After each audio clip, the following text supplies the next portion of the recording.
ಇದು ನೋಡಿ ದಾಸವಾಳ ಹೂವು. ಇದು ನೋಡೋಕೆ ಯಾವ ಥರ ಇದೆ ನೋಡಿ. ಫುಲ್ಲು ಹೂವು ಮಡ್ಚಿ ಹೋಗ್ಬಿಟ್ಟಿದೆ ನೋಡಿ, ಹಿಂದಕ್ಕೆ ಬಂದುಬಿಟ್ಟಿದೆ ಹೂವು. ಇದು ಒಂಥರ ಚೆನ್ನಾಗಿದೆ ದಾಸವಾಳ.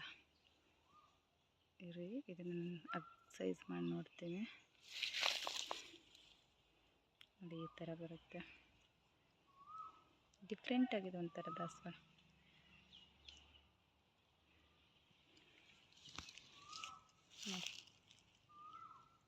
ಫುಲ್ ಹಿಂದೆ ಹೋಗ್ಬಿಟ್ಟೈತಿ, ಒಂಥರ ಡಿಫ್ರೆಂಟಾಗಿ ಚೆನ್ನಾಗಿ ಕಾಣಿಸ್ತಿದ್ದಲ್ಲ. ಎಲ್ಲ ಹೂವು ಮುಂದೆ ಇರುತ್ತೆ, ಇದು ನೋಡಿ ಹಿಂದೆ ಹೋಗಿ ಅರಳಿರೋ ಥರ ಇದೆ. ಇಲ್ಲಿ ನೋಡಿ ಉಲ್ಟಾ ಕಾಣಿಸ್ತಿದೆ ನೋಡಿ, ಉಲ್ಟಾ ಒಳಗೆ ಕನಕಾಂಬರ ಹೂ ಥರ ಕಾಣಿಸ್ತಿದೆಯಾ ನೋಡಿ. ದಾಸವಾಳ ಹೂವು ಇದು ಯಾವ ಥರ ಚೆನ್ನಾಗಿ ಕಾಣಿಸ್ತಿದ್ದಲ್ಲ, ಈ ಥರ ಉಲ್ಟಾ ಇದು ಚೆನ್ನಾಗಿದೆ. ಇದು ನೋಡಿ, ಇದು ಸೀದಾ, ಇದು ಉಲ್ಟಾ ನೋಡಿ.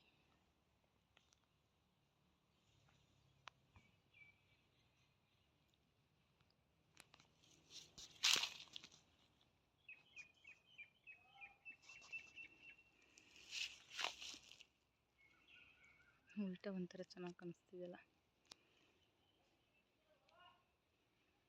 ನೋಡಿ. 4 ಅಷ್ಟೇ ಇದು ಎಲೆ. ಆಲ್ಮೋಸ್ಟ್ ಎಲ್ಲದರಲ್ಲಿ ದಾಸವಾಳ ಹೂವು 5 ಎಲೆ ಬರುತ್ತೆ ಹೂವು. ಇದ್ರಲ್ಲಿ ಬರೀ 4 ಇದೆ ನೋಡಿ.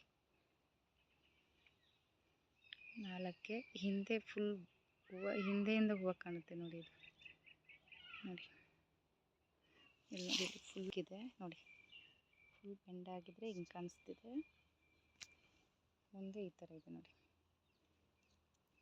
ಇದು ಹೂವು ದಳ 4 ಇರೋದು, ಆಲ್ಮೋಸ್ಟ್ 5 ಇರುತ್ತೆ.